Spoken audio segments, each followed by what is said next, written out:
I was just really excited for you. All right, so at any rate, yeah. So back to the basketball question. It's a learning experience. Why did we give up those leads? That's what you have to ask yourself, and have the team ask themselves. What was the cause of the giving up of the leads? And the two games were very, very different. The game at Seton, or at St. John's, we did not defend in the fourth quarter like we did the first three. St. John's scored 25 in the fourth, and they had trouble scoring. So we did not stick to our game plan defensively. We did not execute defensively in the fourth. And then offensively, we were a little bit too passive, as opposed to, this team's never heard me use the word stall in my life.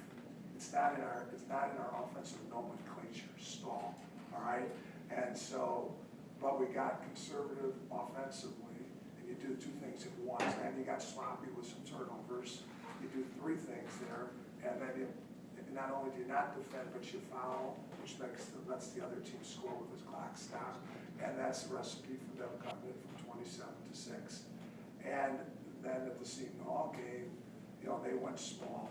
I really, really, really wanted to see as a coach if we could stay big against small. That's coaches, playing a chess match, not making them adjust to us versus us adjusting to them. I finally had to give in and go small with them. And we've gone small a lot here. We play with a small lineup a lot with Ashton Under and Brooke Georgetown. That's our small lineup. So we went back small. So we stayed big. They pressed us. We didn't have the pressure quite the way we needed to. I tried to get some of the other players in. I'm trying to grow this bench and trying to get people some experience off the bench. And I had some people in. So it's a little bit of a different kind of a comeback at Seton Hall.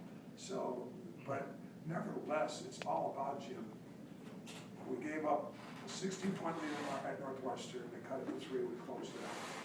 We gave up a 13-point lead twice against Marquette, and then we closed it out.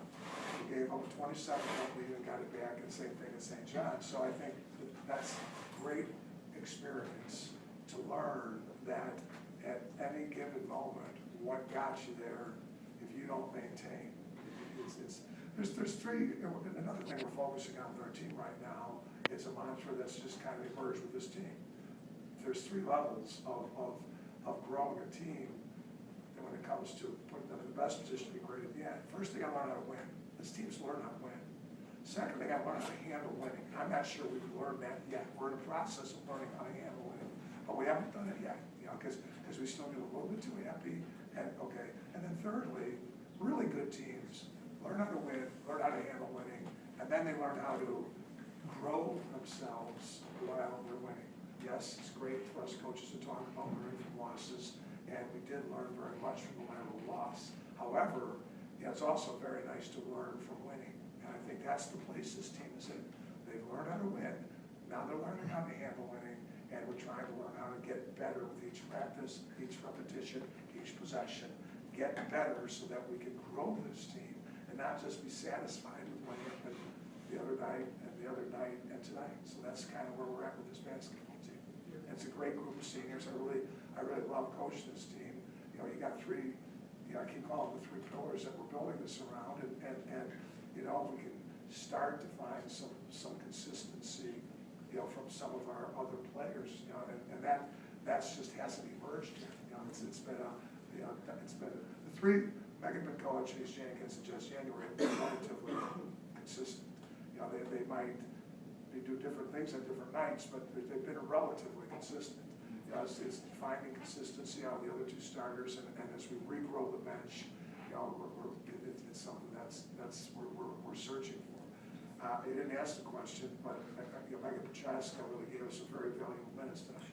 That's a very, very important player to us because it allowed us to get Jessica January off the bench with 2 of the first. And what people don't understand about Prochaska, and I think if you watch tonight, nobody can keep her from getting to the rim. And she can guard some of the quickest, fastest, most athletic players in the country. Now she's kind of get the confidence to finish at the rim. That's she finished 1 3-point play tonight, but it's she's got to. But she really was valuable to us off the bench. I really, so that was a valuable place. Ashton Miller in the first half when Brooke Schulte's not scoring, and Jackie Grant isn't scoring, and Trixie was struggling offensively in the first half. You know, Ashton Miller started to show you that she's got a lot of Rogowski in her, and you know, she knocked down some important threes in the first half. So we got some positive bench play from Jasca and Ashton Miller, but there's got to be more, and we've got to find more places. And then Brooke and Jackie got to get consistent. We got to get consistency on those two players. You mentioned after the UConn game that was a chance for you to